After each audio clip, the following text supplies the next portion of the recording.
It began in a room that had no right to smell so sweet. The scent, faint and clinging, hovered like a ghost above the polished floorboards and velvet drapes. Lavender, unmistakably lavender. Inspector Alec Grimshaw of Scotland Yard stood in the centre of the drawing-room of Ashcroft Hall, his broad frame casting a long shadow in the morning light filtering through the mullioned windows. He frowned, eyes fixed on the man sprawled across the Aubusson rug, Lord Peter Halberd, dead. Very thoroughly so, with a single neat bullet hole between the eyes and a pistol on the floor a good 3 feet from his outstretched hand. "I don't like it," Grimshaw muttered, speaking more to the silence than to anyone else. Too clean, too clever. There were no signs of forced entry. No broken locks, no footprints in the rain-soaked garden, no displaced furniture. The French doors had been secured from within. The windows were latched. The only key to the study had been found inside Halberd's coat pocket, and yet someone had entered, murdered him at close range, and vanished. Without a trace, save for that faint whisper of lavender.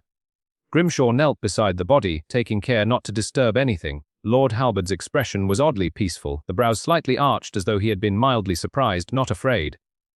The pistol was of Continental make, a rare Mins, 25 caliber, seldom seen in England and more often in the hands of discreet assassins than bored aristocrats. The ballistics would be checked, of course, but Grimshaw already knew what the report would say. This was not suicide. Lady Halberd, pale but composed, sat in the adjacent parlour under the cool gaze of Miss Agatha Miles, a local spinster who'd come to drop off a borrowed book and stayed to witness the arrival of death. Grimshaw questioned them briefly, routine inquiries that yielded little. Lady Halberd claimed she had been upstairs taking her morning tea when the shot rang out. Miss Miles had just arrived at the front door, heard nothing, and was let in by the butler. The butler, an aging man named Cripps, swore he had been polishing silver in the cellar and heard only a dull thud, nothing more. The maid, Elsie, was hanging laundry at the back and assumed the sound was a door slamming. Everyone was in place, yet no one had seen or heard the killer come or go. And what killer left the scent of lavender behind? By noon, the house had been sealed and all statements taken. The press was already sniffing at the gates, speculating wildly. Grimshaw stood at the window, arms crossed, replaying everything. No forced entry, locked room. Gun not belonging to the victim. Scent of lavender. It was then that he remembered her. "Send a telegram to Miss Harriet Vane," he said suddenly. "Tell her I need her opinion on something delicate." Miss Vane, noted mystery writer and former suspect in a notorious poisoning case, arrived by evening train and was shown directly to the study.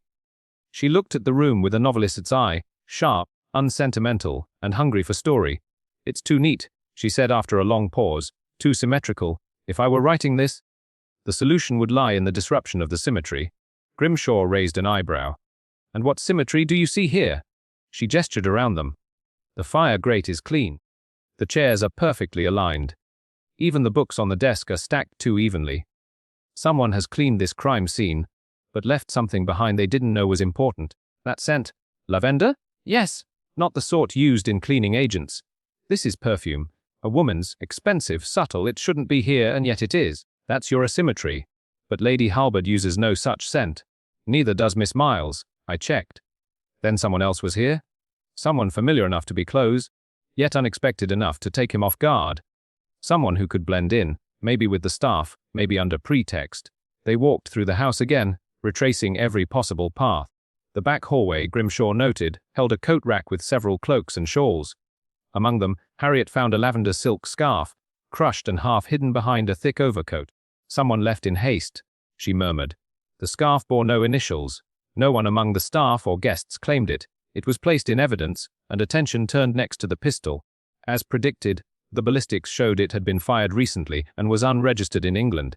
Its serial number traced it to a small estate in Florence, owned by a Mr. Julian Fremont, a man known in some circles as an art dealer and in others as something less polite. Grimshaw wasted no time. Fremont had dealings with Halberd, he muttered. A dispute over forged paintings, if memory serves, could be motive. 2 days later, confirmation came. Fremont had been in London the night of the murder and had hired a private car to drive to Ashcroft Village under a false name. He had also visited a perfumery near Piccadilly, where he purchased a bottle of lavender cologne, not for himself, but as a gift for a woman. The pieces began to align. Fremont had come to confront Halberd, likely over money or exposure. The woman, whoever she was, had come with him or met him there. She'd worn the scent. Perhaps she had distracted Halberd while Fremont pulled the trigger. Or perhaps, another thought struck Grimshaw. He returned to Lady Halberd that night, this time with less gentleness. Did you know your husband kept a ledger in his desk? A list of payments, discreet but obvious. She flinched. You weren't upstairs that morning.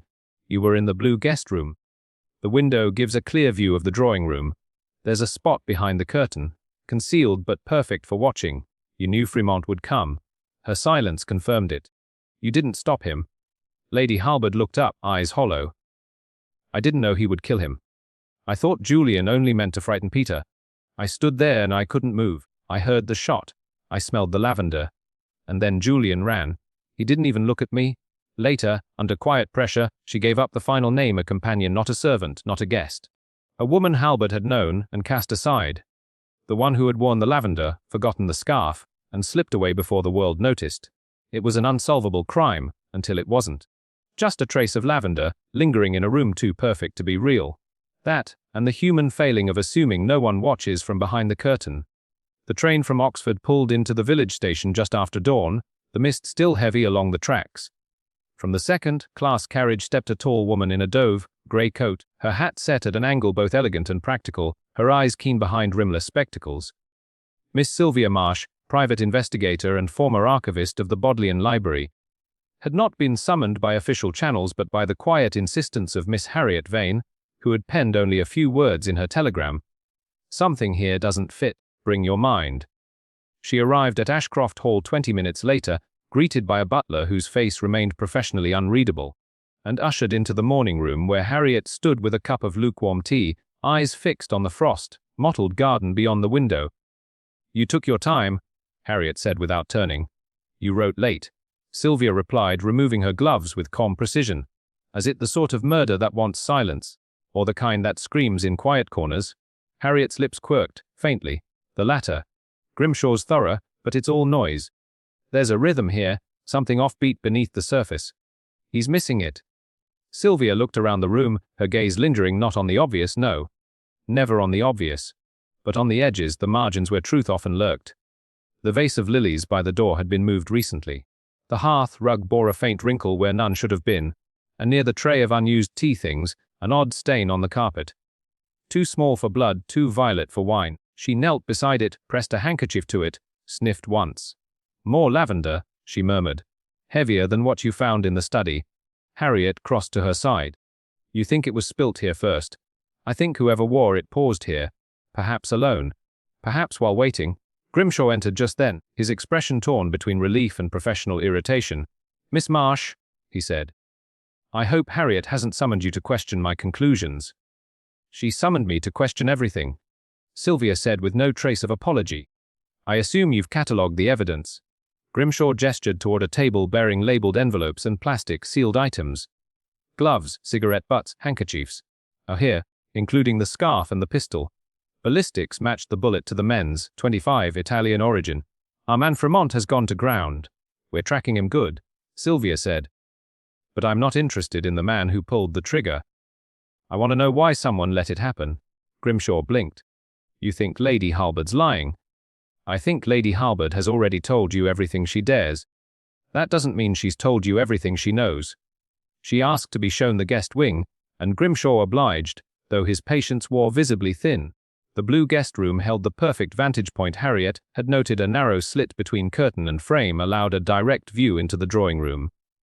Sylvia stood there, imagining the murder as a silent theatre. What did Lady Halberd see? A husband and a stranger, a lover's revenge, or something far more calculated? She turned slowly and opened the wardrobe. Empty save for a spare wool shawl, a lavender sachet tucked into the back corner. She lifted it, inhaled. Same scent. Grimshaw narrowed his eyes. So she used it too. Or someone left it here, assuming no one would check the guest wardrobe. That's twice now.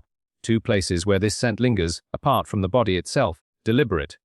Either someone left it as a message or someone was careless. They walked back to the study. Sylvia moved directly to the desk, noting its arrangement, precise, symmetrical, as Harriet had said. She opened the ledger Grimshaw had mentioned. Inside were columns of payments, names, dates, coded references.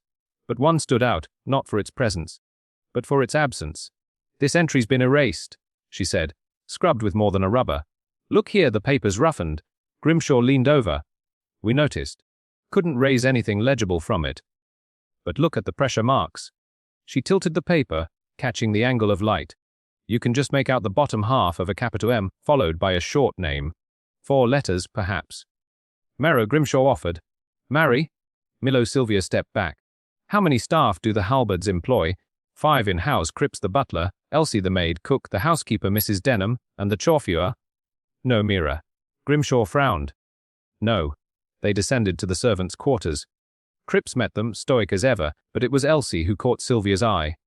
The girl looked exhausted, her eyes rimmed with shadows. Her hands clenched around a drying cloth, though she'd no dishes to wipe. Miss Elsie, Sylvia said gently, may I ask if you've worked here long? 2 years, the girl said, voice barely above a whisper. Since I was 17. And did Lord Halbert ever ask you to deliver messages, packages, errands to the village? The girl hesitated. Yes, Sylvia said softly. You can be honest. Elsie's voice cracked. He said it wasn't improper. Just letters. He didn't touch me or nothing. He was always polite. But he said to never tell anyone. Who were the letters for? She looked down. Miss Mira.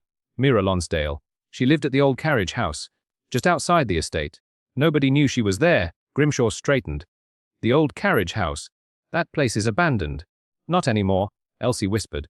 Grimshaw gave a nod, and moments later they were standing before the ivy-covered ruin that had once housed horses and drivers. The door was bolted, but the windows showed signs of recent cleaning. When they broke the lock and entered, the truth began to take shape. The room inside had been converted with care. Modest furniture, fresh sheets, a dressing table, a mirror smudged with powder. A lavender bottle, nearly empty, stood like a sentinel.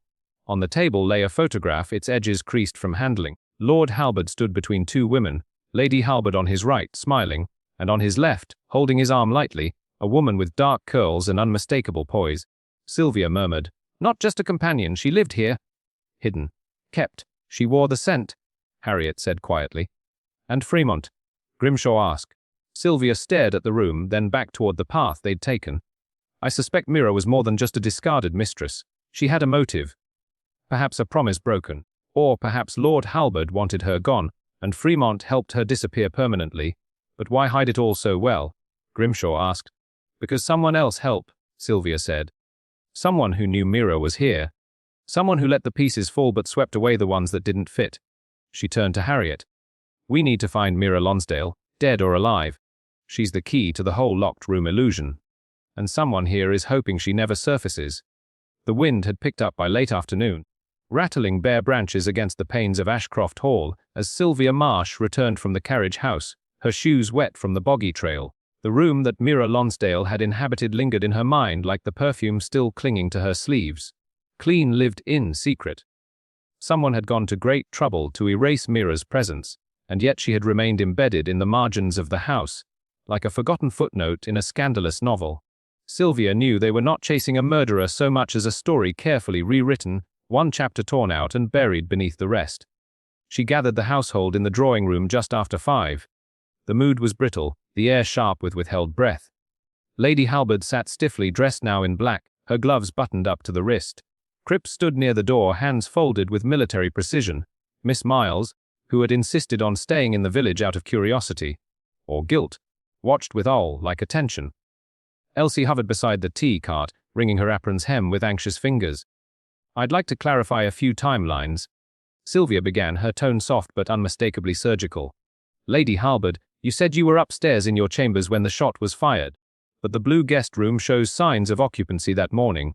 Tea stains, a smudged mirror, and most tellingly, the scent of lavender, which we now know links to Mira Lonsdale. Do you still maintain your position? Lady Halbert didn't flinch, but her voice came slow. I went into the guest room for quiet. My own rooms faced the road, and the press were already gathering at the gates. I didn't think it mattered. Then you would have had a clear view of the study. A pause. Yes. And you saw another pause longer. Only Peter standing. Then nothing. I stepped away. Sylvia turned to Cripps. Mr. Cripps, your movements that morning. I was in the silver room, polishing. As I told Inspector Grimshaw, the door was closed. I heard a thump, but no gunshot. No one entered the house that you saw. No, ma'am. I would have noted it. And what of Mira Lonsdale? He blinked, only slightly, but it was there. I don't know the name. Strange, Sylvia said. She lived less than 2 minutes' walk from the kitchen entrance. Surely the staff would have noticed. He said nothing. Sylvia looked to Miss Miles. You were arriving just after the shot, correct? I was on the path to the front door, said Miss Miles briskly. I heard a loud noise, assumed something had fallen. When I knocked, Cripps let me in. And did you smell anything odd as you entered the study? Miss Miles tilted her head. Yes, actually, a floral scent. I thought perhaps Lady Halbert had dropped a bottle. Lady Halbert does not wear lavender, Sylvia said. And yet this scent was present in the study, in the morning room, and the guest room. Miss Miles blinked, then pursed her lips. Perhaps the maid spilled something. Sylvia turned slowly. The girl's hands froze. Did you know Mira Lonsdale well? Elsie shook her head, but it was too quick, too rehearsed. She said I should never talk, Elsie whispered finally. Said it would cause trouble. Who said that? Mrs. Denham, the housekeeper. She told me if anyone ever asked about the carriage house, I was to pretend it was empty. Grimshaw stirred in his seat.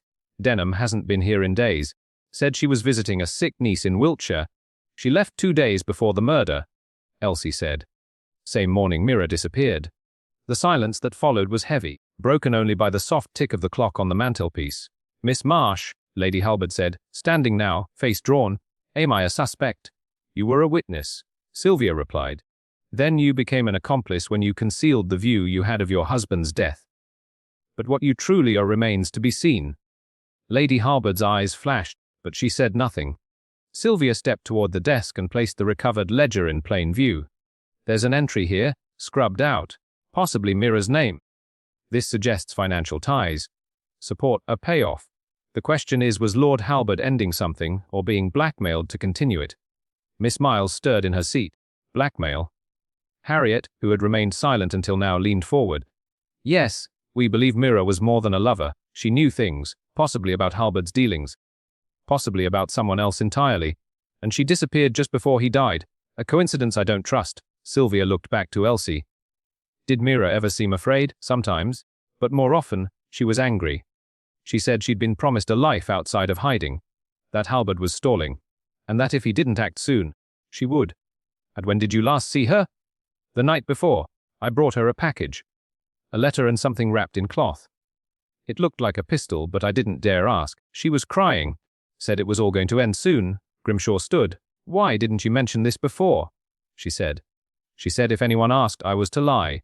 And after he died, I thought maybe she'd vanished. Sylvia finished. Conveniently. But why would she kill him? Elsie asked. He paid for her house. Gave her everything. Perhaps because she didn't want what he gave, Sylvia said softly. She wanted something else. A name, a life, or revenge. Lady Halbert moved suddenly to the fireplace and stared into the embers. He promised her marriage, you know, years ago. Before me. He loved her once, then discarded her. I found the letters, the necklace he meant to give her. I confronted him. He swore it was over.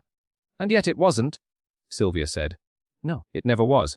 Even after the money, the house, the promises. Mira stayed hidden like a shadow that wouldn't leave. Sylvia studied her. And what did you do when you learned he planned to meet her again? There was no answer. Grimshaw looked between them. So we have a missing woman, a dead man, a cover-up involving at least one servant, and a lavender trail that leads straight through the heart of this house. And yet, Sylvia said, the lies don't add up. Too many of you are telling the truth, but not all of it. Which means someone's still playing a longer game. She turned to Harriet, her voice low. We need to find Denham, and we need to know what was in that parcel Elsie delivered. Because, Harriet said grimly, if Mira didn't fire that pistol, someone else certainly did. That night, a storm broke over Ashcroft village. The rain came hard, needling against windows and drumming across the slate roofs of the estate. Inside, the fire in the drawing room guttered low while Sylvia sat hunched over a handwritten timeline, its margins crowded with notes, question marks, and initials. Beside her, Harriet read through the copy of Lord Halbert's personal correspondence recovered from his safe. The few pages that hadn't been redacted by legal counsel or misfiled by his solicitor. Grimshaw paced the room. Too many angles, he said. Fremont, Mira, Denham, even Lady Halbert. Any one of them could have had a motive, but none of it lines up cleanly. That's because the motive isn't a single thread. Sylvia murmured, not looking up. It's a knot. Everyone pulled a piece. And it held, she tapped the paper. Start with Fremont. A known mercenary, connected to Mira somehow, maybe romantically, maybe professionally. But he vanishes just as Lord Halberd dies and Mira disappears. Why? Because someone paid him to vanish, Grimshaw said. Or someone framed him, Harriet offered. Sylvia nodded. And Mira, she's not innocent, but the pattern's off. She stayed hidden for years, yes, but only started pushing Halberd recently. Threats, tears, confrontation. She was forcing his hand. But she didn't run. She vanished without packing. Her perfume still open on the dresser. It doesn't feel like flight. It feels like erasure. Grimshaw exhaled. So someone silenced her, or used her as cover, Sylvia said. Someone knew Mira was unstable, knew she'd left angry, knew she was the perfect scapegoat. And Denham? Harriet asked. She's the pivot, Sylvia said. The only one with access to the entire house and contact with Mira. Too low for suspicion, too senior to ignore. Elsie says she delivered a package. But Denham left town the next morning. A coincidence. Or an exit time to avoid fallout. Grimshaw sat finally, rubbing his temple. And Lady Halberd, grief-stricken yes, but not knave. She knew about Mira. Found the letters, the jewelry. And she had motive betrayal, public humiliation, inheritance. But her story doesn't cover the missing seconds. She stepped away from the guest room window just before the gun went off. She chose not to see. There was a long silence. Then Harriet asked quietly, what if more than one person acted? Sylvia looked up. Go on. Not a grand conspiracy. Just a convergence. Each of them had a reason. Mira wanted recognition, maybe marriage. Denham wanted silence, maybe was being paid to keep it. Fremont was used, or used Mira. Lady Halberd wanted the affair buried. And someone tipped the scales and turned motive into murder.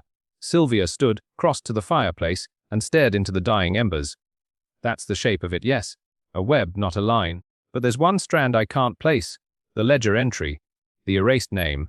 That kind of removal isn't panic. It's planning. It suggests premeditation. Harriet joined her.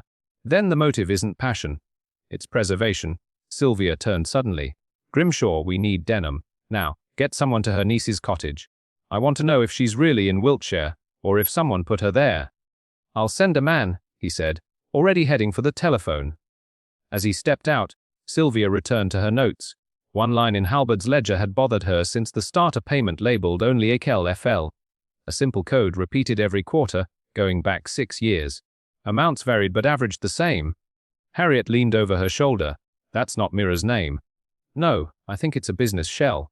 Something Halberd used to siphon funds quietly. But what was he funding? Another mistress? No, Myra was already hidden in plain sight. This was different. It continued after she reappeared. So who or what was FL?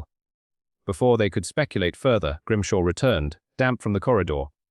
She's not in Wiltshire, he said grimly. Her niece hasn't seen her in weeks. Said Denham sent a letter saying she needed to lie low, until the fire cooled down. Harriet Frere. Sylvia looked at Grimshaw. Was there a fire here recently? Nothing official, he said. But about a month ago a shed caught fire near the back stables. We thought it was electrical. No one was hurt. Just smoke damage. Show me, Sylvia said. They took lanterns out to the far end of the property, mud sucking at their heels. The shed had collapsed, half-charred timbers now buried under weeds and rot. But within the debris, Sylvia found the edge of a metal box, warped by heat. Grimshaw helped her pull it free, inside fragments of glass and scorched fabric. Nothing identifiable, except a corner of black velvet and a bit of scorched ribbon. Harriet held it to her nose and sniffed. Lavender, she whispered. Sylvia stared into the night. Then Myra was here. This was her staging area. Clothes, perfume, maybe letters. Someone burned it to wipe her out. Which means someone didn't just want to kill Halberd. They wanted to bury Mira's part in it too. Grimshaw's brow furrowed. So the real question is, who benefits most from both deaths? Back in the drawing room, Sylvia sat in silence for a long moment before asking Harriet softly, did Halberd have a will? Yes, I saw it months ago. Everything passes to Lady Halberd, including the estate and shares in the Halberd Shipping Company. If he died unmarried. That is, Sylvia nodded. And if he'd married Mira before his death, she'd inherit the estate, Harriet finished. Or contest the will.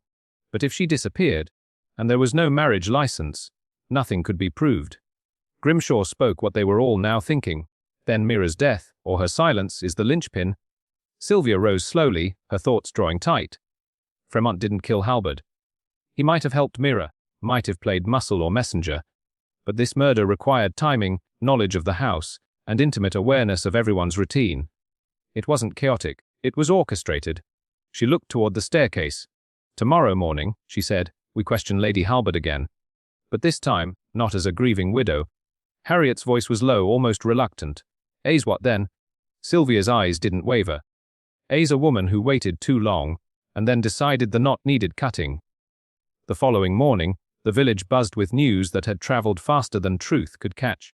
Word of Fremont's arrest spread like wildfire. A constable posted outside Ashcroft House claimed the fugitive had been caught boarding a train under a false name, reeking of drink and desperation. In his possession a revolver, half-burned letters addressed to Mira, and a railway ticket to Portsmouth. The press was already assembling headlines: "Murderer caught," "Scorned lover confesses." Inspector Havelock arrived shortly before noon, bearing the smug composure of a man with a clean case to hand over. He laid the evidence out before Sylvia, Grimshaw, and Harriet in the study as if presenting a feast. "Gun matches the caliber," he declared, tapping the weapon. "Ballistics not back yet, but it's close enough. Letters show motive. He was jealous of Lord Halbert, threatened Mira more than once. And he was running. That says guilt." Sylvia said nothing. She studied the revolver silently, then turned the letters over with gloved fingers. The handwriting was erratic, the ink smudged. "Who found him?" "Railway porter recognized him from the sketch. Reported to local constable, and he confessed." Havelock frowned. "Well, no, but he didn't deny it. Just mumbled about being framed. Typical bluster." Grimshaw cleared his throat. "There's a curious detail you've missed." He pointed to the revolver. "No fingerprints, wiped clean. A man that drunk and panicked wouldn't think to do that. Maybe he did it earlier. Planned to use it later. Except the powder marks on the sleeve don't match," Sylvia said. "If he'd fired that gun, the residue would be denser, closer. And there's no sign he ever entered Ashcroft House. No prints, no sightings, no scent." Havelock waved a hand. "I'll leave theory to the novelists. The press wants resolution. So does Lady Halbert. And I'd prefer not to keep a murder weapon waiting for poetic closure." He stood, brushing off his coat. "Unless you've got a better theory, Miss Sylvia, I'd say our job here is done." As he left, the room fell quiet. Grimshaw shut the door gently behind him. "He's wrong," Harriet said. Sylvia nodded slowly. "Of course he's wrong. Fremont's a shadow. They've caught a shadow. But the hand that cast it remains." She turned back to the letters. "Myra wrote these, no question. But why keep them? Why carry them on the run, unless—" She held one up to the light. The ink on the margin shimmered faintly, lavender-scented. "Unless someone planted them. Someone who knew what Havelock wanted to see." Grimshaw frowned. "You think Fremont's being used?" "I think he always was." They returned to the drawing room where Lady Halbert sat with a composed serenity that only deepened Sylvia's suspicion. She looked the picture of widowhood, black silk, pale cheeks, eyes ringed faintly in fatigue. But something in the stillness of her hands, the exactness of her posture, felt rehearsed. "To sit," she said softly. "I assume you've heard the good news." Sylvia did not sit. "We've heard Fremont was caught, that's all. Surely that's enough." The man was violent. He made Mira's life hell, pushed her to the edge. "That's how it always goes, isn't it? Jealousy, passion, rage. You speak as though you've known this ending a long time." Lady Halbert blinked. "I know the type. My husband collected broken things. Mira was just the last." Sylvia watched her carefully. "You said you stepped away from the window just before the gunshot." "Yes. I needed a shawl." "And where was it?" "In the hall closet. Just a moment away." "But long enough," Sylvia murmured. "Curious how moments expand around death." Lady Halbert's gaze didn't falter. "Are you accusing me?" "I'm observing you." Harriet broke the tension. "Do you know what Mira wanted?" she asked gently. "Why she came back?" Lady Halbert's eyes shifted. "To ruin us. To blackmail him." "What else?" "She said she was owed," Sylvia added. "Not money, recognition." Lady Halbert's voice sharpened. "Recognition for what?" "For seducing a married man, for disrupting our home." "She never sent those threats to the press," Sylvia said. "She had letters, evidence, but she never used them." "That doesn't sound like blackmail, it sounds like proof. Proof of a life shared, not stolen." Lady Halbert stood straight-backed and cold. "This conversation is grotesque." "No," Sylvia said quietly. What was grotesque was the lie constructed after the truth had already bled out. Later that evening, as rain began again, Sylvia stood beneath the old cedar tree overlooking the garden. Harriet joined her, a thermos in hand. "You think Lady Halbert did it?" she said. "I think she orchestrated it," Sylvia replied. "She let Mira come back, let the house boil with tension, watched and waited. And when the moment came, when her husband hesitated, she stepped in. But there's no proof. Yet, Sylvia said. But there will be. Because people who build illusions always miss one thread, and the moment that thread is pulled, everything unravels. Behind them, the house loomed like a patient conspirator in sight. Someone had rewritten the ending to their own liking. The authorities had declared the story over. But Sylvia knew better. The real criminal was still walking freely beneath its roof, smiling politely behind veils and lace, waiting for the right moment to bury what little truth remained. It was past midnight when Sylvia returned to her rooms, the last embers of the house's tension still clinging to the corridors like smoke. She stood at her desk, running her fingers over the timeline spread across the blotter. One name, scribbled lightly in the corner months ago and never quite erased, caught her eye: Florian Lyle. The initials, FL, from Halbert's ledger entries. A name she hadn't thought of since the beginning, when Mira's letters first surfaced. Harriet, wrapped in a dressing gown, appeared at the door. "You're still working? Do you remember the name in Mira's first letter?" She mentioned a friend. Florian said he helped her once, back when she left Ashcroft the first time. Harriet frowned, vaguely. She said he saved her from something. Or someone. Right, Sylvia said. And Lord Halbert's ledger. Those mysterious quarterly payments marked LFL. They weren't to Mira. They were to Florian Lyle. Harriet stepped closer. "You think Halbert was paying him off?" "I think he had to. And I think Florian's gone quiet because someone else made sure of it." She pulled open her notebook and flipped back several weeks to a short paragraph about an old inquest. Florian Lyle, theatre set designer, briefly employed in London, known for creating elaborate illusions on stage. There'd been a fire in his studio 4 years ago. Accidental, ruled the police. No casualties reported. Florian had vanished shortly after. Sylvia tapped the edge of the page. "He worked on a scandalous play once, didn't he? The one Lord Halbert funded anonymously but later pulled out of." "Yes," Harriet recalled. Something about it being too politically dangerous. But why? Because Mira was the lead actress. Halbert had her placed in it. That's how they met. He wanted to distract. Florian introduced them, and when it all unraveled, Florian became the problem to be solved. Harriet's brow furrowed. So Halbert paid him off to stay quiet. That explains the money. And maybe explains why Florian disappeared right after the fire, Sylvia added. What if he didn't vanish willingly? She turned to the bookshelf, scanning the spines until she pulled down a narrow, leather-bound volume of clippings and correspondence.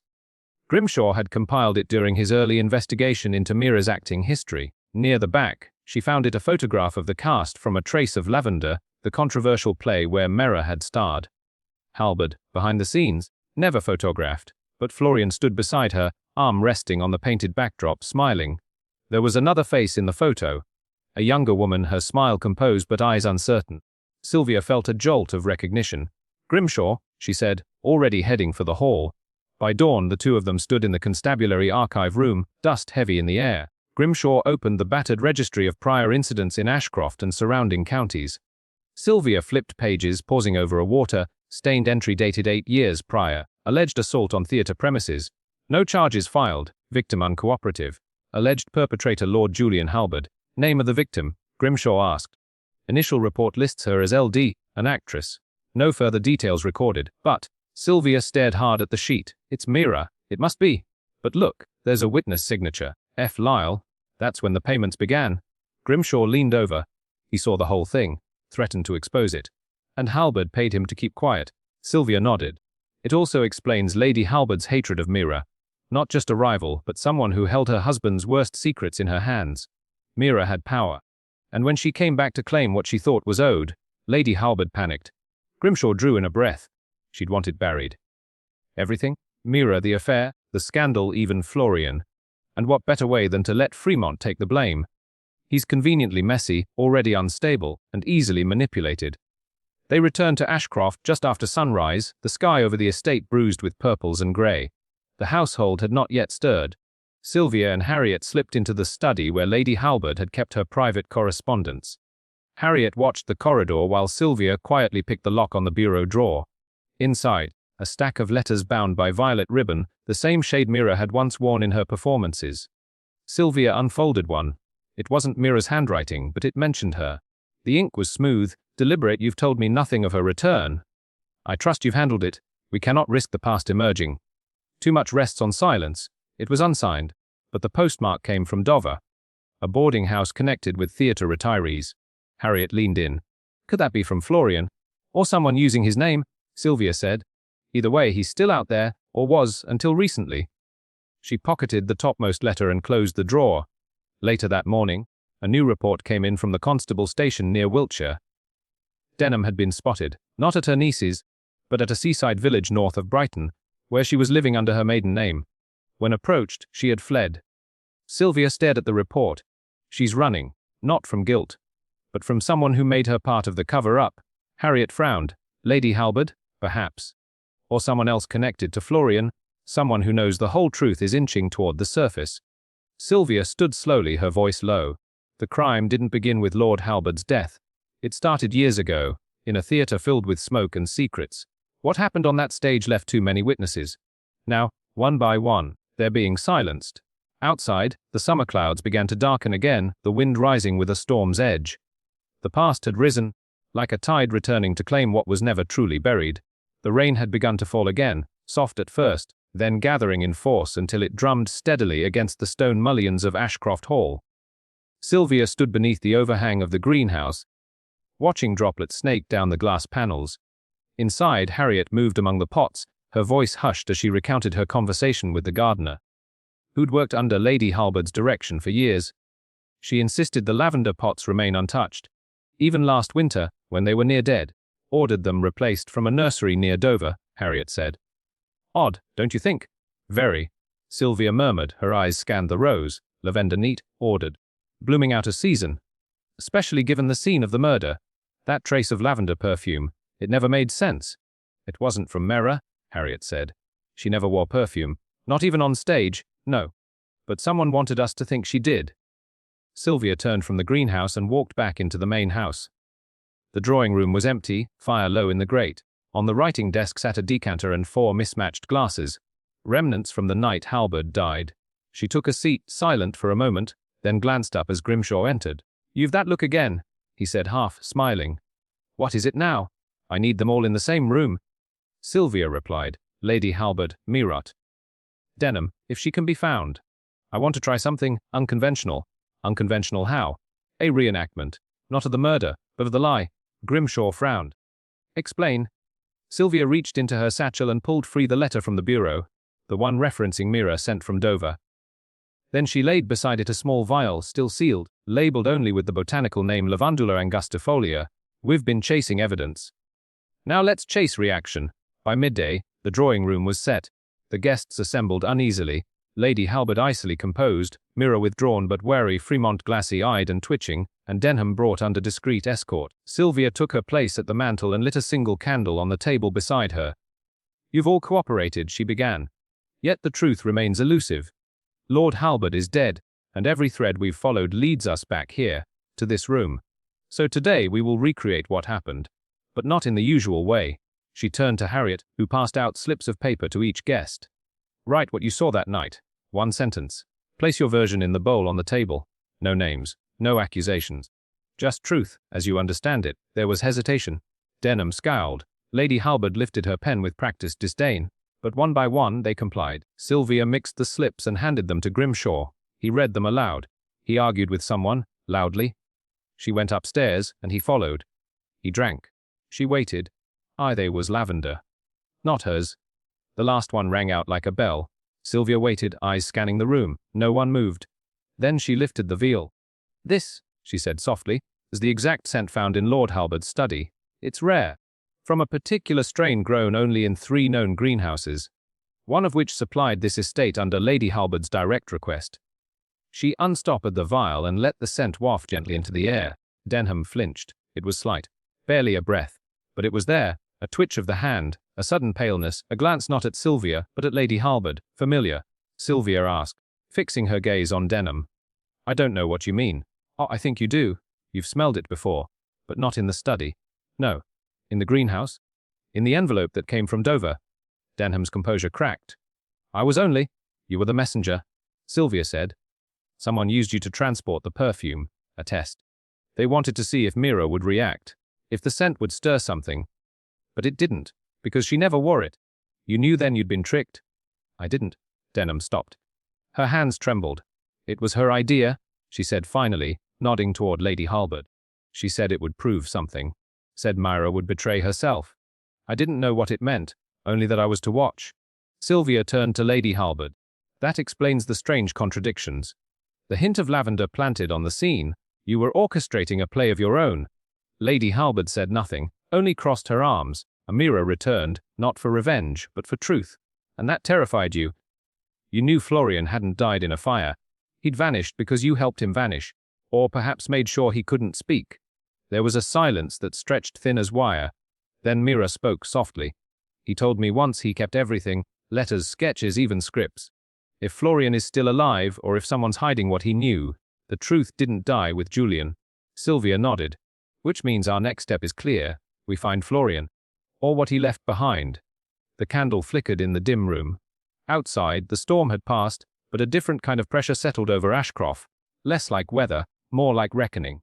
The storm had broken, but tension clung to the air like the scent of scorched ozone. Sylvia stood in the small study off the east wing, where Mira had retreated after the confrontation. The window overlooked the rose garden, where the trimmed hedges glistened with rain. A silence hung in the room, as Mira turned over an envelope in her hands, yellowed at the edges, addressed in a looping, elegant script. It was the last letter Florian ever sent me, she said at last, voice thin but steady. It arrived 6 days before he disappeared. Not until last night. Sylvia extended her hand gently. Mira hesitated, then gave it over. The envelope was brittle, the wax seal cracked. Inside was a single sheet of paper, half of it torn away. What remained was a stranger list of names, including Julian Halbert, Denham, and oddly, Fremont, scrawled beside a charcoal sketch of a stage and a single prop, a violin. He was preparing to expose them, Sylvia murmured. I think so, Mira said. That prop, the violin, it's from Echoes, the play we all did together before the fire. He believed someone sabotaged it. He thought Halbert had paid someone off. Did anyone else know you had this? Mira shook her head. Only you. And I didn't show anyone until now. Sylvia returned to her room to store the letter safely. But when she opened her satchel, she froze. The pouch where she had placed the envelope just minutes before was empty. Her gaze darted around the room. The door had remained locked. No signs of disturbance. But when she turned, she saw the window, ajar, slightly unlatched. Rain had not touched the sill. The wood beneath remained dry. Someone had entered from outside. Someone fast, practiced, and deliberate. She called Grimshaw immediately. Within minutes, the grounds were being swept, but it was fruitless. Whoever had taken the letter was gone, clean and silent. The only hint left behind was a faint scent, something metallic tinged with soap. Not lavender this time, something industrial, mechanical. Sylvia stood on the gravel path beside Grimshaw as they reviewed the situation. Whoever took it knew exactly what to look for, he said. Didn't bother with anything else. Didn't even touch the jewelry drawer. And knew where to find it. Sylvia added grimly. It wasn't Denham. She's been under watch since the greenhouse. Then who? Sylvia's thoughts turned, not to Lady Halbert, but to Fremont, the man who had most to lose if Florian had indeed been compiling evidence against them. Fremont, whose public indifference had masked a twitchy panic that slipped through only when he believed no one was watching. They found him by the stables, pacing like a man on the edge of a cliff. I don't know anything about a letter, he snapped when asked. Why would I? I've said it already. I wasn't involved. I didn't kill Julian. We're not asking about Julian anymore, Sylvia replied. We're asking about Florian. He stopped cold. Florian. The name was forced from his lips as if dredged from a locked chest. That was 20 years ago. Which is why it makes little sense you still wear his ring, Sylvia said quietly, pointing to the simple silver band on Fremont's left hand. It matches one Florian was known to wear. But yours is newer. Almost identical, but not quite. A replacement. Fremont's mouth moved, but no sound came. Then, in a blink, he bolted. It took 2 stable hands and Grimshaw to catch him. Sylvia followed close, her heart hammering, not from the chase, but from the implication. Why run now? Unless, back in the main hall, Fremont finally spoke, panting, shaking, broken. I took it. But not to hide it. To destroy it. You don't understand. Florian isn't dead. The words dropped like a stone in water. He's alive, Sylvia asked, stunned. Was Fremont corrected? He came to me 2 months ago. He said Julian had found out what we did, that he was going to drag it all back into the open. Florian wanted to disappear for good. He said he had one last thing to do. Then he vanished again. Grimshaw leaned in. Where? Fremont shook his head. I don't know. I swear it. But the letter, left it with me. Told me to keep it safe. I didn't know Mira had a copy. When I heard her mention it, I panicked. I thought if it resurfaced it would ruin everything. Sylvia studied him. And yet, it did resurface. Florian made sure of it. She turned back toward the hallway, suddenly alert. If Fremont had destroyed his copy, but Mira still had hers, and if someone had stolen that, it meant another player was involved. One not accounted for. The housekeeper appeared then, pale-faced and breathless. Miss Redstone, Lady Halbert has gone. Packed a small bag and left through the garden gate 20 minutes ago. Sylvia's breath caught. Not Lady Halbert, someone wearing her perfume. Someone who'd known about the Dover connection. Someone who'd been playing everyone. Get her back, Sylvia said to Grimshaw. Now. But she knew already it was too late. Lady Halbert had vanished, along with the last link to Florian's secrets. And the case, which had started with a single misplaced scent, was now tangled with missing letters, false identities, and a deeper truth clawing toward the surface. The storm had passed, but the reckoning had only begun. The night bled into a cold and mist-laced dawn. Sylvia hadn't slept. She sat by the fire in the drawing room, the embers low, her thoughts simmering with unfinished threads. The scent of rain had faded, but the absence of lavender clung like a phantom. Lady Halbert's disappearance had shaken the house. No one admitted it aloud, but fear now threaded through every conversation, every hurried glance in the corridor. Grimshaw had dispatched messages to every port and railway. Her portrait was wired to Scotland Yard. Still, Sylvia doubted she'd be found. Whoever had impersonated Lady Halbert, or perhaps was Lady Halbert under a different truth, had vanished with precise intent. Her room had been stripped of all clues save a shattered teacup in the sink. No fingerprints. Only one anomaly, a scrap of cloth torn and caught beneath the lid of a travel case. It was patterned, fine-textured silk, lavender in hue. Sylvia pocketed it quietly. By noon the sky had turned steely, and the weight of the missing letter, and its implications, pressed harder. Florian's fate was no longer a mystery of death, but of disappearance. Yet someone had wanted him silenced long before Julian Halbert fell from the stage. And that same someone, Sylvia feared, was not yet done. She returned to the West Wing, where Mira stood at the window of Florian's old studio. She had been silent since Fremont's confession. He's alive, isn't he? Mira said suddenly. Or was. Sylvia looked at her. Why did you hide that letter for so long? Mira's shoulders hunched. Because it was all I had of him. After the fire. After they said he was dead. I thought keeping it secret was safer. I never imagined anyone would still kill for it. They both turned at the knock on the door. It was Denham, pale and breathless. There's been another accident, she whispered. Sylvia followed her to the conservatory. The glass ceiling stretched above, casting cold light over what remained of Fremont. He lay collapsed in the center aisle, his hands curled unnaturally. His eyes were open, glassy, staring not in terror, but shock. Grimshaw crouched beside the body, fingers testing the skin. Dead no more than 15 minutes, he said. No signs of struggle. Poison, most likely. Sylvia spotted it instantly. A thin glass vial tucked beneath a nearby fern, half shattered. She retrieved it with care. The edges were damp. A smear of pale violet liquid clung to the rim, lavender oil, but laced with something more sinister. He was silenced, Sylvia said. Someone feared he'd tell us more. Grimshaw frowned. But what more could he have known? Sylvia wasn't sure. Fremont had burned his bridges. Perhaps that had been his mistake. Or perhaps he had held one final piece of the truth too long. Sylvia stepped back and looked toward the hallway, heart tightening. There was still one name missing from the list Florian had drawn, one name he hadn't trusted enough to write down. Someone whose connection to the rest remained unseen. That evening, she sat in the dim library, studying the guest logs from the Manor's past galas and theatre productions. A name emerged repeatedly, always present, never centered. A name that didn't appear among the suspects but had hovered on the periphery. Lisa Wren, a seamstress once employed for Julian's company. Fired quietly, no records, no family. Sylvia closed the logbook. Her fingers trembled. Lisa Wren was Lady Halbert's maiden name. The scent, the letter, the silk scrap, the voice that didn't quite match. The carefully shaped persona, everything collapsed inward. But why murder Julian, and what had Florian done, or uncovered, that caused her to strike again after 20 years? Before Sylvia could speak her thoughts aloud, the lights flickered once, then died.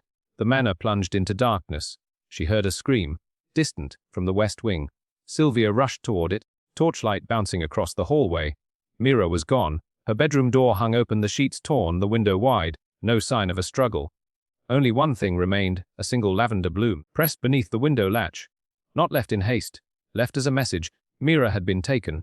Grimshaw met her on the stairs, pistol drawn. "What's happened?" Sylvia said. "She's not done. She's not running. She's hunting." "Why?" he asked, shaken. Sylvia didn't answer. The motive had shifted. This was no longer about Florian, it was about finishing something. A performance, perhaps. A story rehearsed long ago and never allowed to close. She held the bloom between gloved fingers. Lady Halberd, Lisa Wren, was still writing her final act, and she was pulling her victims back on stage one by one. This was no longer about solving a murder. It was about stopping the next. The bloom lay between Sylvia's fingers as she stood in the West Wing hallway, chilled by the whisper of cold air seeping through Mira's open window. It hadn't been plucked in haste. It had been selected. Perfect, fragrant. A calling card. Sylvia stared into the velvet dark beyond the sill, her mind clicking through layers that had once seemed scattered and chaotic. The scent of lavender, first so subtle it was nearly dismissed. A name changed. A woman who reappeared only after decades, whose voice trembled not with grief but with restraint. Julian's death was theatrical, a final bow in a theatre steeped in loss. Fremont's poisoning, a silencing, not a crime of impulse. And now Myra, taken like a prop from a stage before the climax. Sylvia turned back into the room. Grimshaw examined the scene with methodical calm, but his jaw was tense, his hands clenched too tightly around his notepad. "No note," he muttered. "No ransom demand. No blood. Nothing?" "There's something," Sylvia said quietly. She knelt and traced the outline of faint smudges on the floor, dust displaced by feet. She came in quietly, probably while Mira was asleep. No broken locks. No panic. Mira either knew her or was drugged. "She?" Grimshaw asked. Sylvia looked at him, eyes sharp. "It's Lisa Wren. That's who Lady Halberd really is. The records at the costume archive confirm it. She vanished after being dismissed from Julian's company 20 years ago. A scandal hushed up. No charges, just silence. But Florian knew. Florian? A confronted Julian? I think that's what the letter hinted at. He had uncovered something rotten from the past. Something that connected Lisa, Julian, and perhaps more. That's why the letter mattered. That's why Florian disappeared. Grimshaw rubbed his temples. But why take Mira? Sylvia rose, brushing dust from her coat. Because Mira matters more than we realized. Think of it, why insert her into Julian's circle? Why adopt her into privilege? Julian was grooming her for something. Perhaps not affection, but guilt. Perhaps she was the reason Lisa re-emerged. Or the final target. Then we need to find them before she. Grimshaw began, but Sylvia had already stepped into the hallway, thoughts racing. She returned to the library. The guest logs, the photographs, the half-forgotten playbills, each piece seemed trivial alone. But now, in the raw space left by the abductions and deaths, something clicked. Sylvia sat down, pulling the 1910 company photo from the theatre album. Julian, Lisa, Fremont, Denham, and Sylvia paused. Miss Dem, she stared. In the faded photo, Mrs. Denham, barely more than a girl then, stood beside Lisa Wren. Her expression unreadable, but her hand rested on Lisa's shoulder. A gesture of familiarity. Denham had sworn she never met Lisa, never stepped foot in Julian's company. She had lied, or omitted. Sylvia turned to the visitor log from the previous autumn. One name. Wren had visited. No one had questioned it at the time. Mira had insisted it was an old family friend. But Mira had no other family. Wren, Mira Wren. The breath left Sylvia's lungs. Myra wasn't adopted, she was Lisa's daughter. All this time, the inheritance, the placement with Julian, it had been a performance. A revenge penned across decades. Sylvia shot up and rushed back toward the conservatory, her mind assembling the scene. The poison vial, lavender again, not random. Not even a flourish, a code. She reached the greenhouse and paused. Lavender had been missing from every room, scrubbed, erased. Yet now, thinking back to the first day, Sylvia remembered the scent clinging to the window seat in Mira's bedroom. Mira hadn't worn perfume. But her hair, yes, it had carried the faintest trace. It hadn't been Liza leaving lavender behind. It had been Mira, not a victim, an accomplice. The realization dropped like a stone in Sylvia's gut. She ran back through the manor, to the locked wardrobe in Julian's private quarters. The only place she hadn't yet searched thoroughly. Using the key Grimshaw had taken from the estate ledger, she opened the tall armor. Inside costumes, velvet cloaks, and behind them a false back. She pried it open. A narrow tunnel, more crawl space than passage, lined with dust. She followed it, heart pounding. At the end, it opened behind the main theatre, the same stage where Julian had died. And there, in the shadows, stood Mira, alone. She turned at the sound of footsteps. No fear. Just recognition. "You came," she said softly. Where's your mother? Sylvia asked. She's gone, Mira replied. She had to leave before the end. She was never meant to be seen at the finale. You helped her? Sylvia said. All this time you knew. I didn't know everything, Mira admitted. Not at first. She only told me after Florian disappeared. Said it was time I understood why Julian took me in. Why I had his eyes but not his name. Sylvia's breath caught. Julian was your father? Mira nodded. He discarded my mother when she got pregnant.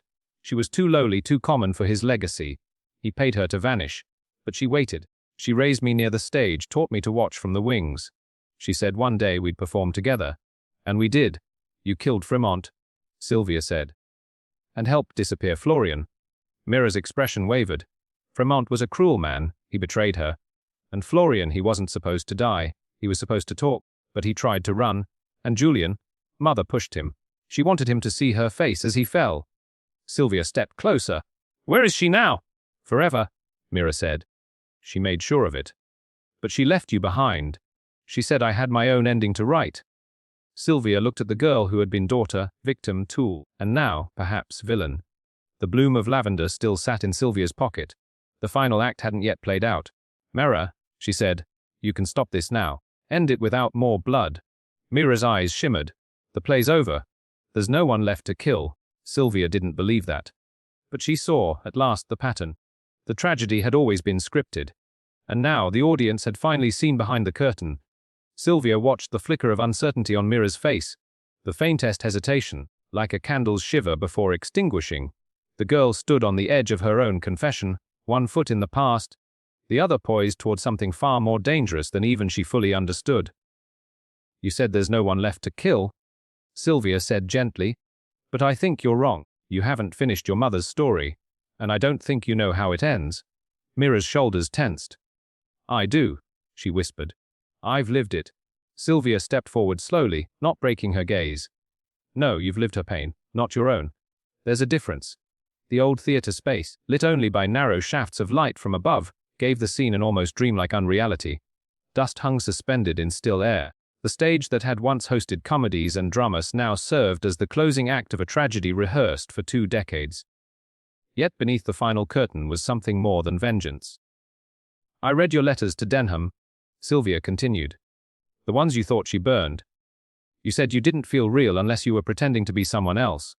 That your mother taught you how to slip into roles, but never how to be a person. That you felt invisible, until she gave you a purpose. Myra's chin trembled, but she didn't look away. Everyone thought this was about revenge. A scorned lover, an abandoned daughter, a fortune unclaimed. But it's more than that, isn't it?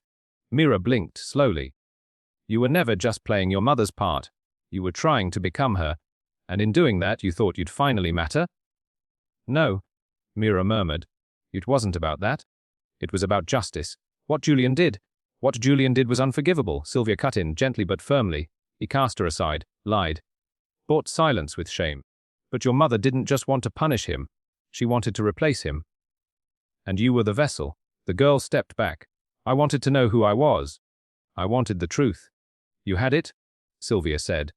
But you didn't want to just know the truth. You wanted to control it. That's why you helped her. That's why you stayed. Even after Florian, you told yourself you were being loyal, that you owed her, but deep down, you wanted to finish what she started because you thought it would make you whole. Mira's breath hitched. You're wrong, she whispered, but it sounded like she was trying to convince herself.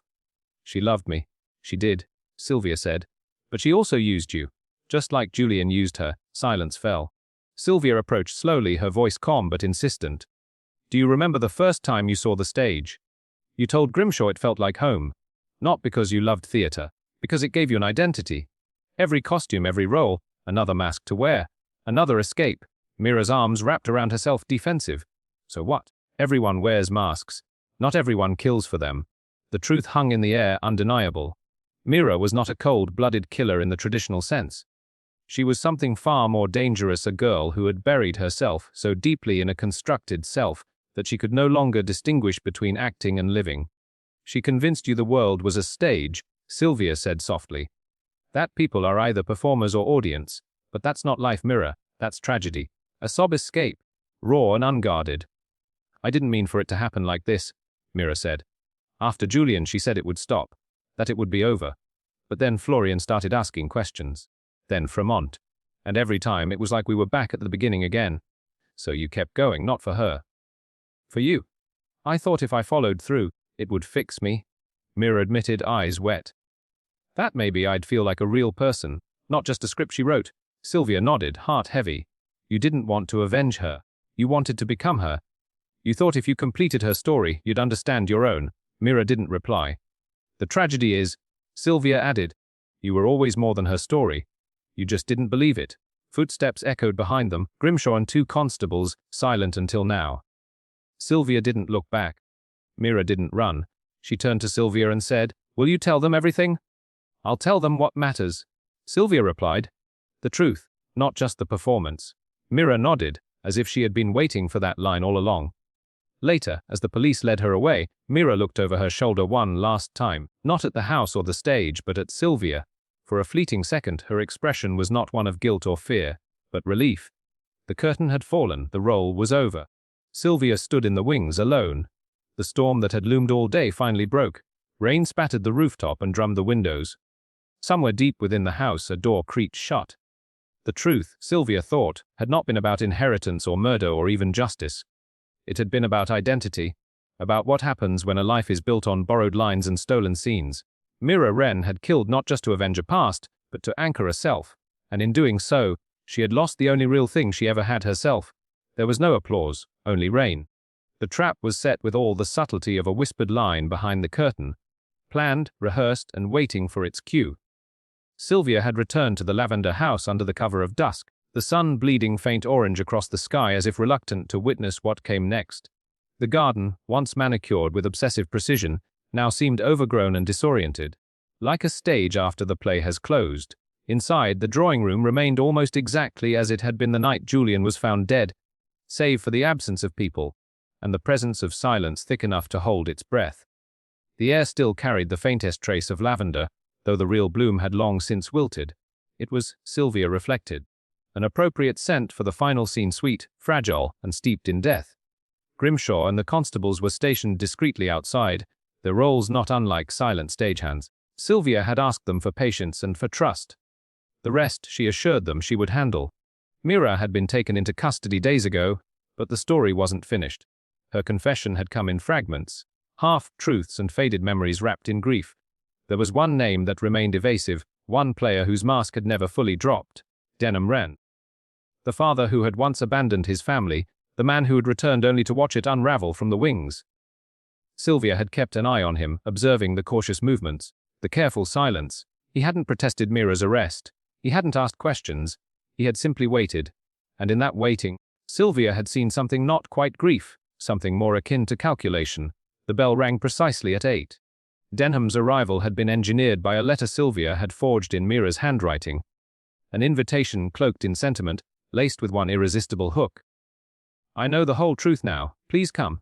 I want to forgive you. Denham entered wearing the same beige trench he had worn to Julian's funeral, as though hoping to blur into the background of whatever tragedy awaited. He didn't see Sylvia at first. His eyes scanned the room as if searching for someone else, expecting your daughter. Sylvia asked, stepping from the shadows. Where is she?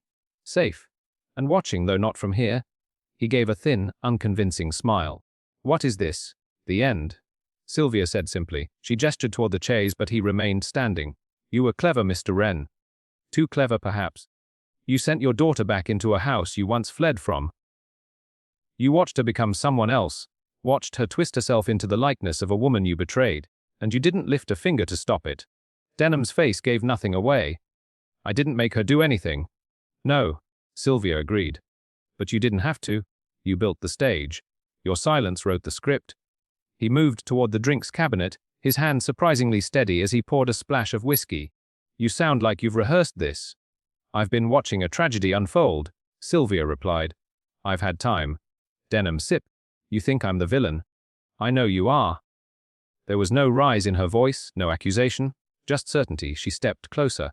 Julian's death was never the first act. It was the finale. You were the director behind the curtain all along. It was you who kept Mira's mother in the shadows. You who returned just in time to redirect her anger. You didn't come back to reconnect. You came back to erase the past. Denham set down his glass. Mira confessed. Did she? Or did she confess to your version of events? He turned slowly. You have no proof. Not yet, Sylvia admitted. But I have something better from behind the velvet drape. Mira stepped forward. Her presence struck Denham harder than any words Sylvia could have spoken. You lied to me, Mira said, voice brittle. You said she died of heartbreak. That Julian killed her. It did, Denham said. In every way that matters. No, she interrupted. You told her to meet you the night she died. You left a letter. You promised to run away together. Denham paled. She waited, Mira said, her voice gaining strength. And you never came. You let her go to Julian. You let her die alone. Sylvia watched his hands, the slight clenching of fists. A tell. It was easier to blame Julian, wasn't it? She said. Easier to let Mira grow up with vengeance in her bones. It kept you safe. And when she started killing, you didn't stop her. You helped her plan it. You buried Florian. You drugged Fremont's tea. You poisoned Julian's bourbon. Denham gave a low laugh, but it sounded more like a cough. You think I would kill my oldest friend? I think you'd kill anyone if it meant no one ever uncovered your part in the past.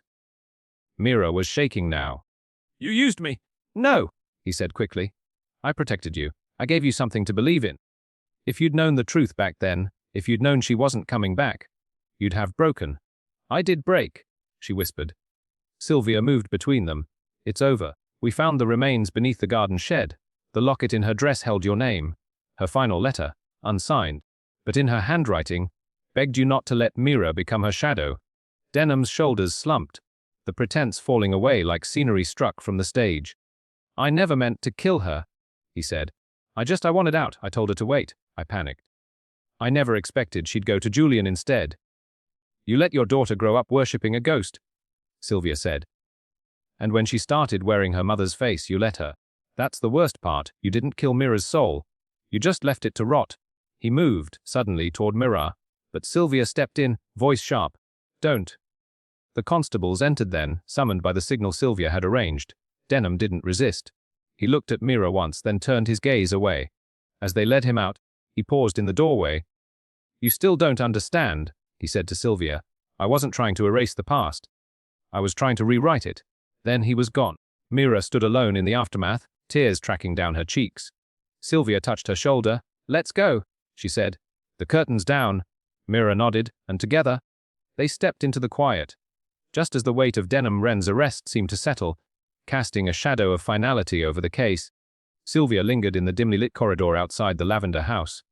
Mira's sobs had faded to quiet breaths, the first true calm since the storm began. But Sylvia knew better than to trust that calm. The puzzle wasn't complete. Something vital still clung just beyond her grasp, like the faint echo of a melody forgotten yet haunting. Her eyes scanned the papers she carried. The evidence, the testimonies, the letters, the final piece, the one that would push the case from closure into legend, was missing. It had to be. Sylvia's thoughts drifted back to the day she first set foot in the house, to the detail so easily dismissed, the subtle scent of a different perfume lingering faintly in Julian's study. The small scratch on the antique desk drawer that no one seemed to notice, the pattern of phone calls recorded on Mira's phone but didn't match Denham's or Julian's contacts. She pulled her coat tighter, stepping into the fading light as a knock startled her. It was Grimshaw, looking more tired than ever but with a seriousness in his eyes. We need to talk, he said, voice low. Something's come up. The forensic team just sent over the latest analysis. Sylvia followed him to the station, where the evidence room was quiet except for the hum of fluorescent lights. Grimshaw handed her a small envelope marked with the lab's stamp. Inside was a single photograph, grainy but unmistakable, a partial fingerprint lifted from the garden shed where Julian's remains had been found. But we bagged that area before Denham was taken in, Sylvia murmured. Exactly, Grimshaw replied. That print doesn't belong to Denham. It matches someone on the periphery of the investigation. A name you haven't fully considered, Ellis Marlowe. The mention of Elise jolted Sylvia's memory. The family lawyer, reticent, polite, a shadowy figure who'd always appeared too composed. She'd been at the funeral, had handled the estate, but never volunteered any insights. More than that, Sylvia remembered how Elise had subtly steered conversations, deflecting questions about the family's finances and the legal complications after Julian's death. Why didn't this show up sooner? Sylvia asked, her mind racing. Because it was hidden, Grimshaw said. Someone went through the evidence meticulously. removing or altering anything that might point to her. Sylvia's stomach tightened. And Denham, he's been a convenient scapegoat, Grimshaw said. But the truth is, this case is far deeper. Elise had access to the house, the letters, the ledgers. She controlled the paperwork. And now, with this fingerprint, we have proof she was at the scene of the body disposal. The room seemed to close in around Sylvia as she pieced the implications together. Elise wasn't just a bystander. She had motives. Money, certainly, but something darker. Control, perhaps. The power to decide who lived, who died, who got the truth. Sylvia requested an immediate interview with Elise. The lawyer's office was sleek and orderly, a stark contrast to the chaos of the case. Elise greeted her with a practiced smile, calm and composed as ever. "I hear you've come with new questions," Elise said smoothly. Sylvia didn't waste time. "The fingerprint, Elise. Your print was found at the garden shed. Care to explain?" Elise's eyes flickered, just for a moment. "I went there once months ago to retrieve some documents my client, Julian, asked for." "Nothing more. Convenient," Sylvia said, "but the timeline doesn't add up. You knew about the body before anyone else." Elise's smile tightened. "Accusations without proof are dangerous." Sylvia pressed on, watching the lawyer's demeanor crack under the pressure. "You manipulated the estate, didn't you? You altered letters, hid financial irregularities. You wanted control over the Wren legacy." Elise's composure shattered like glass. "You don't understand," she snapped, voice trembling with fury and desperation. "Julian was reckless. He threatened to ruin everything. I had to protect the family, protect myself, and Mira." Elise's eyes hardened. She was a liability. Julian's madness infected her. "I did what was necessary." Sylvia leaned in. "You planned this from the start. You set Denham up, let him take the fall while you covered your tracks." Elise stood abruptly. "You're wrong." Her voice dropped to a whisper. "But even if I am, what can you do? The evidence is circumstantial." Sylvia met her gaze steadily. "The pattern is clear now.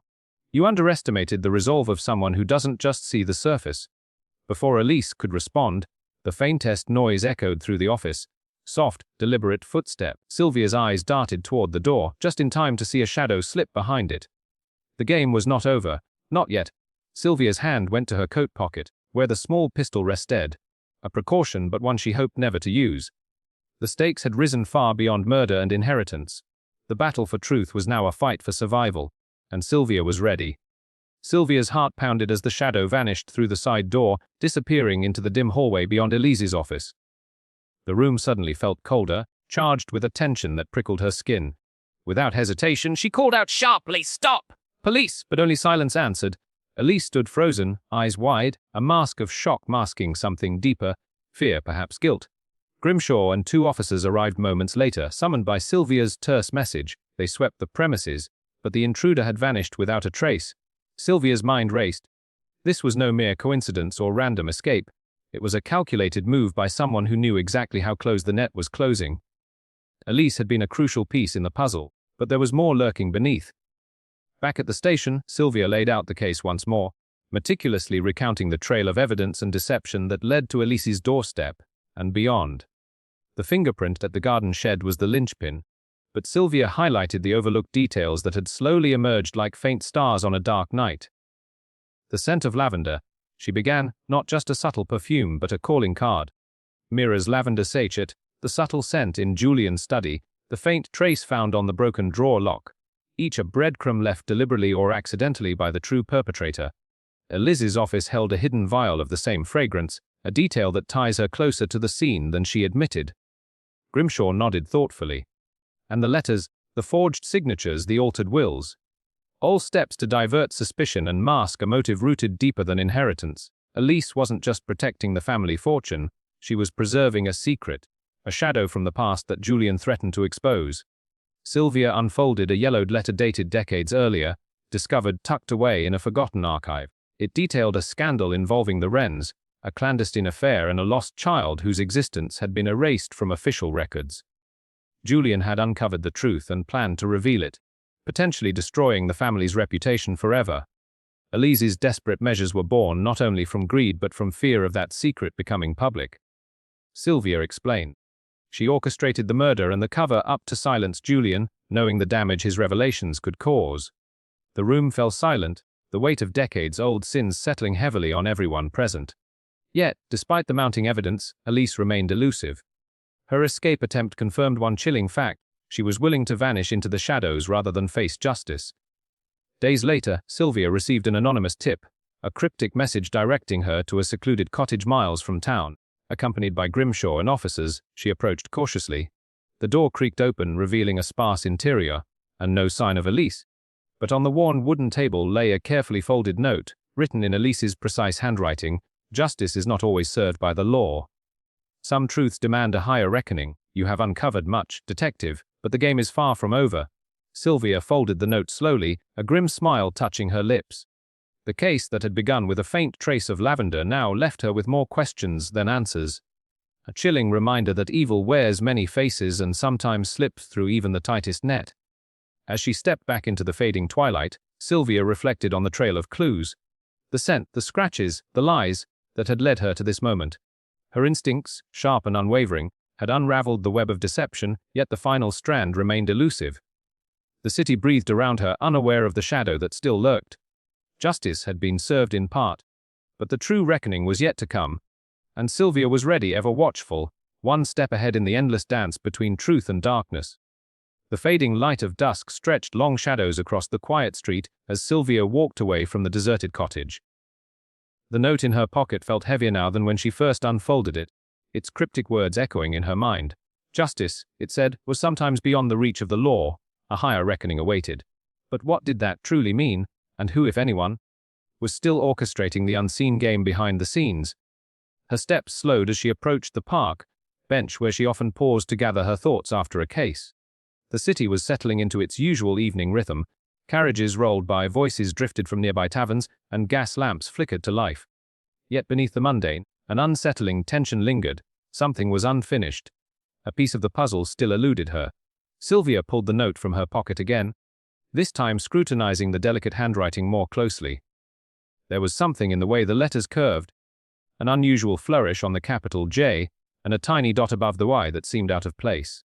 She remembered from earlier in the investigation the subtle clue from the stained lavender sachet, the faint scratch near the lock, even the pattern of the forged signatures. Every detail had a purpose, every seemingly trivial element tied to a larger narrative. Her eyes drifted to the faint purple smudge on the corner of the note, an imprint almost invisible unless you looked carefully.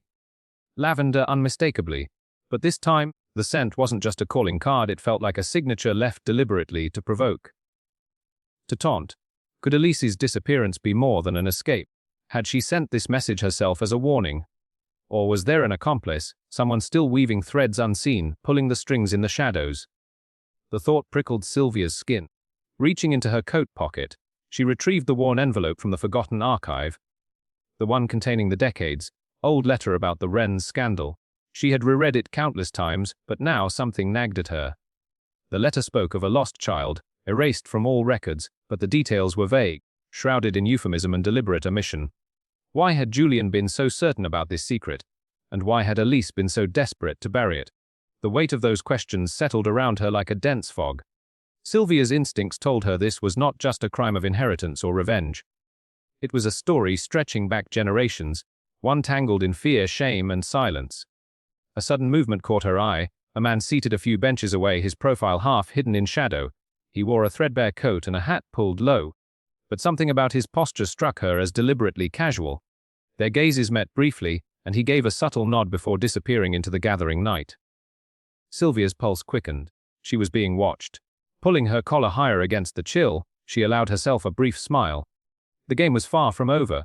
The mystery that began with a faint trace of lavender now promised secrets deeper and darker than she had imagined. As she stood to leave, a soft breeze carried the scent again. Lavender, elusive and haunting, reminding her that every ending was just another beginning. Somewhere out there, a shadow waited, watching, planning the next move. Sylvia's eyes narrowed with determination. She was ready. Because a detective's work is never truly done